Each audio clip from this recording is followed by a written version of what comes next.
warahmatullahi wabarakatuh. Perkenalkan saya Onekil SG, calon guru penggerak angkatan 9 Kabupaten Toraja Utara.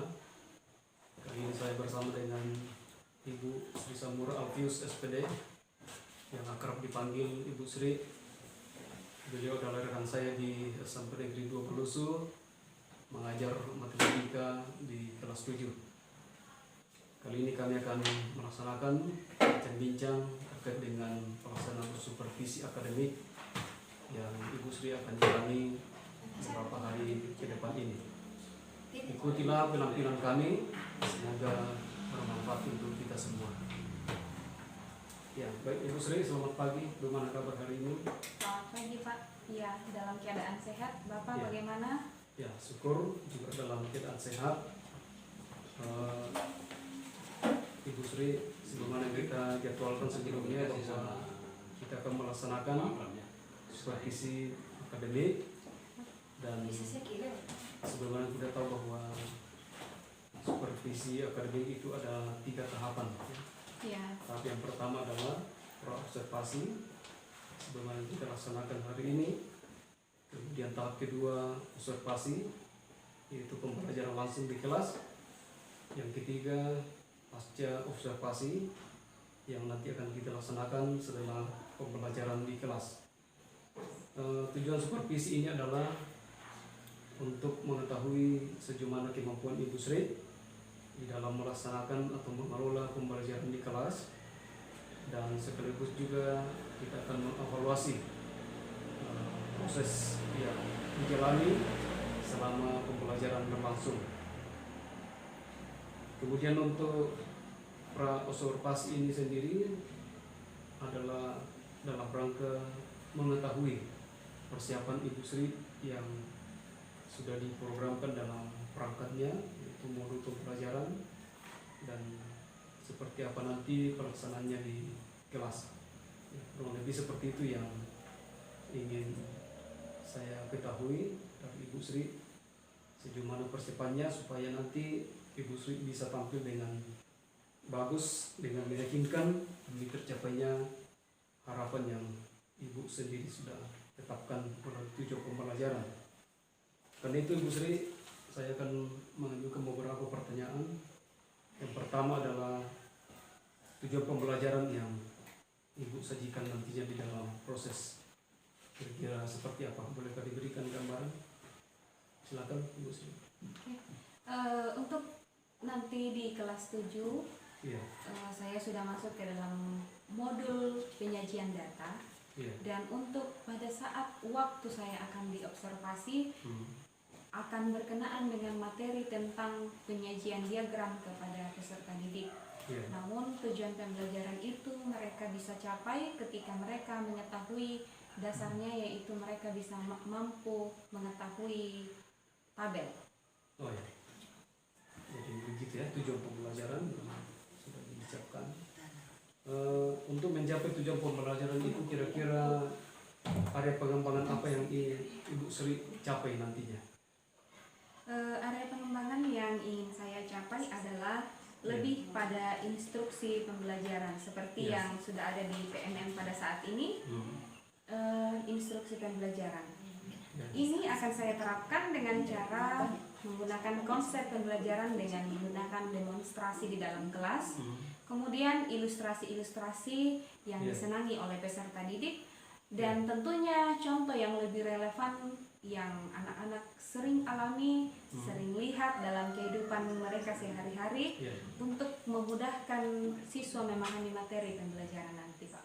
Oh ya begitu. Jadi melalui area pengembangan yang Ibu Sri sudah rencanakan ini, saya yakin tujuan pembelajaran akan tercapai dengan mudah karena dikaitkan dengan pengalaman langsung anak-anak, begitu ya? Iya Pak. Oke, luar biasa Ibu Sri. Berdasarkan area pengembangan yang Ibu jalankan, kira-kira strategi apa yang akan Ibu rencanakan? Strategi yang saya rencana untuk gunakan nanti pada saat observasi, saya memberikan penjelasan yang lebih mudah untuk dipahami oleh anak-anak. Kemudian menyiapkan contoh-contoh yang kontekstual atau lebih relevan dengan kehidupan peserta didik setiap harinya, dan menyampaikan penjelasan secara terstruktur dan logis di umur anak-anak peserta didik. Oh iya, baik Bu Sri. Terkait dengan strategi, kira-kira metode apa yang bisa mendukung strategi itu yang bisa Ibu Sri terapkan di dalam pembelajaran, dan apa kira-kira apa alasan untuk memilih metode tersebut? Silakan. Untuk metode yang akan saya gunakan, saya akan menyiapkan 3 metode untuk digabung. Ya. Ada metode tanya jawab, kemudian metode penugasan, dan diskusi. Saya menyiapkan tanya jawab pada saat memberikan informasi atau memberikan materi. Mereka akan menanyakan hal-hal yang mereka belum pahami, dan saya akan berusaha memberikan materi yang memberikan penjelasan agar lebih mudah dipahami oleh peserta didik. Kemudian memberikan penugasan, mereka akan mulai belajar melakukan atau mengerjakan tugas tentang materi yang dijelaskan pada saat itu. Kemudian pada metode diskusi, jika ada anak yang lebih cepat selesai dari temannya, dia yang akan berdiskusi dengan teman di sampingnya untuk membantu teman yang belum mampu. Mungkin itu saja Pak tentang metode pembelajaran. Luar biasa Bu Sri ya. Kemudian model pembelajaran yang Ibu siapkan seperti apa?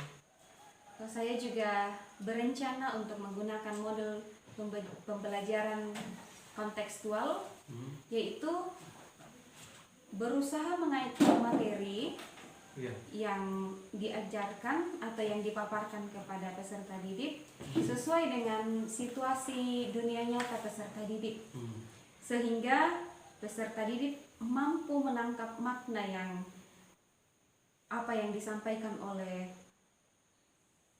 saya pada saat di kelas. Kemudian mereka juga mampu mengaitkan pengetahuan baru dengan pengetahuan yang mereka sudah miliki, Pak. Baik, ya, jadi hanya itu yang diterapkan melalui model pembelajaran, yaitu kontekstual ya, intinya di situ.